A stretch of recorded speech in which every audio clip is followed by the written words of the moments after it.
Certamente que a Rússia é o lado mais forte, né? Agora, a Ucrânia é um país também em desenvolvimento, o IDH até que é parecido com o brasileiro, um pouco acima, país grande, 40 milhões, se não me engano, de habitantes.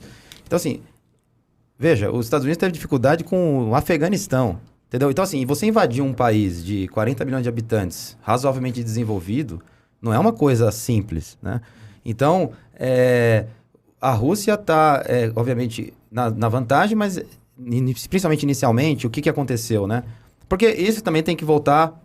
Até o artigo da Wikipédia, se o cara colocar lá Guerra da Rússia, ele volta para 2014. A imprensa também está ignorando isso, é uma coisa muito estranha, né? Mas virou peça de propaganda, né? Mas em 2014, com aquela nova revolução colorida, sei lá, que teve lá, o Euromaidan, né? Você tem o início já dessas hostilidades, você teve a anexação da Crimeia, a Crimeia era russa, tem toda a questão das populações russas que moram ali na Donetsk e Lugansk. Então, mas qual que era a pergunta mesmo? Desculpa. Se a Ucrânia já junto com o Ocidente, aí se já consegue equilibrar a guerra. Então, no começo, acho que estava todo mundo meio vendo, só que aí que tá. Se você for ver, na verdade já havia, obviamente que a Ucrânia não era da OTAN, mas já havia uma parceria muito grande, eles já estavam sendo treinados e equipados nem tanto, mas na verdade na guerra talvez o recurso humano seja mais importante do que o recurso material, né? Os dois são importantes, mas... Recurso humano, você diz soldado? Você treinar, imagina, um piloto de caça, por exemplo. Por que existem tropas especializadas para você... No Brasil, o Paraçar, com quem eu tive orgulho de treinar o paraquedismo, lá na Academia da Força Aérea em 2005 ou 2004, sei lá, se a tropa especializada, se o piloto de caça for abatido em território inimigo, você tem soldados especializados, paraquedistas, para ir lá resgatar o cara. Porque o cara vale mais do que um avião de 20 milhões de dólares. Porque a formação do cara já é... Pô, uma hora de voo num caça supersônico custa 10 mil dólares de combustível. Bimotor. Entendeu? Então, assim, o cara custa... Mas o problema não é que... Porque você não pode comprar o cara. O cara demora 10, 15 anos para se formar. Precisa formar o cara. Exato. Né? Então isso que explica um pouco também o parcial sucesso da Ucrânia, né? Que desde antes e principalmente depois. Agora eles estão treinando 10 mil soldados ucranianos por mês na Inglaterra. Tem 10 mil, agora tem 10 mil soldados na Inglaterra treinando para ir pro front e daqui a pouco chega mais 10 Mas mil. dá para treinar um soldado em 6 meses? Você faz um soldado meia boca. Cara, aí que tá. O conhecimento militar, ele faz muita diferença. Claro, não é a mesma coisa que um soldado profissional. Mas se você pega se você tem uma doutrina como a Inglaterra, né? Que aliás é um país imperialista, né? Historicamente foi o maior império do século XIX, mas eles têm muita conhecimento militar. Então realmente faz muita diferença isso aí. Então a Ucrânia, ela tinha herdado ali aquele legado da União Soviética, um exército grande, razoavelmente grande, parecido com o brasileiro, 300 mil homens. Então é um país de 40 milhões de habitantes, 300 mil homens. Quando eu vi que estava lá, o Putin juntou 180 mil homens na fronteira, você não invade um país de 40 milhões de habitantes com um exército de 300 mil, com 180 mil, não existe isso. Saquei. Pra tempestade lá pro Segunda Guerra do Golfo, os caras juntaram 500 mil, entendeu?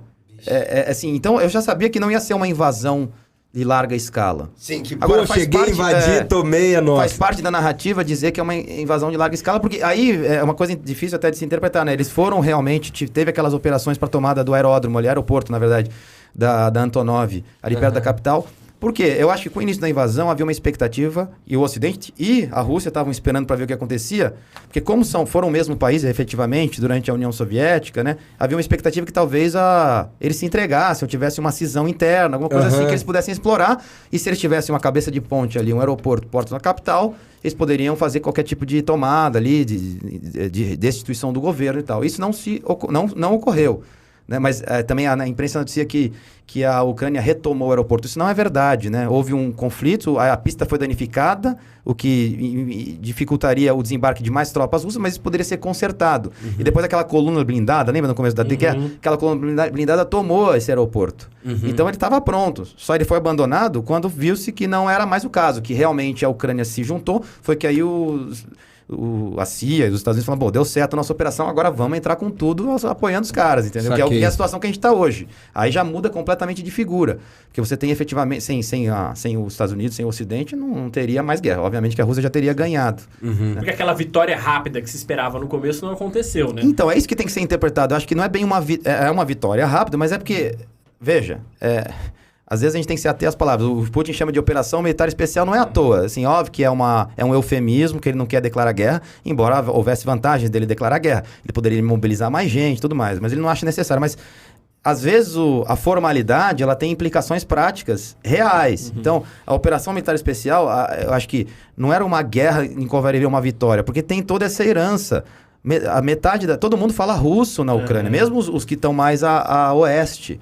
Era o mesmo país. Historicamente, nessa mitologia da formação nacional russa, né, a Rússia teria nascido em Kiev, depois em Moscou, se transferido, né, a capital do Império Russo. Então, existia uma expectativa que essa operação militar culminasse, não bem numa vitória, mas numa espécie de realinhamento. Acho que é a palavra melhor, né? Realinhamento da Ucrânia com a Rússia, o que não aconteceu.